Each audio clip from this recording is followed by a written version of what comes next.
دوسرے کہتے ہیں حرام کھا. حرام کا مطلب یہ کہ غصہ حرام ہے. اب غصے کے عالم میں ہمارے معاشرے میں لوگ اپنی بیویوں کو فارغ کر طلاق دے دیتے ہیں. فرماتے ہیں غصہ حرام ہے. حرام کھا. جب غصہ آ جائے تو غصے کو پی لے. صوفیاء فرماتے ہیں غصے کو پی لے, غصے پہ کنٹرول کر.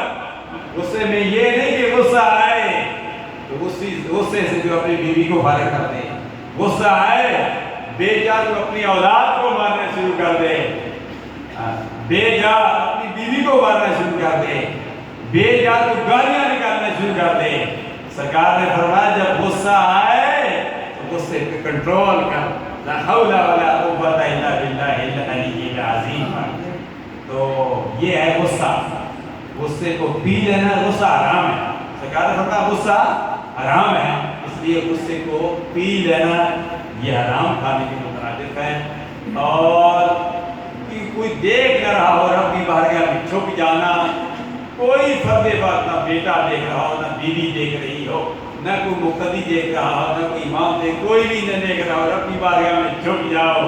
یہ چوری ہے. یہ چوری سے رب کی بارگاہ میں چھپ جاؤ, چاہے مسجد میں یا گھر میں جہاں کہیں بھی, اور گڑ گڑا کر رو یا اللہ تو راضی ہو جا, یا اللہ تو راضی ہو جا, یا اللہ تو راضی ہو جا.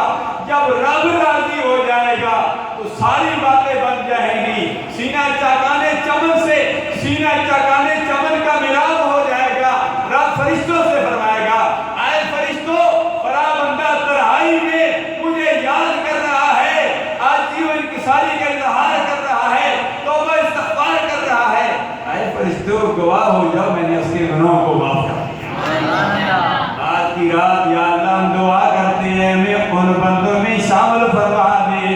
میرے آقا نے فرمایا قیامت کے دن 70,000 وہ جہنمی بغیر حساب و کتاب کے جنت میں جائیں گے جن پر جہنم واجب ہو چکی ہو.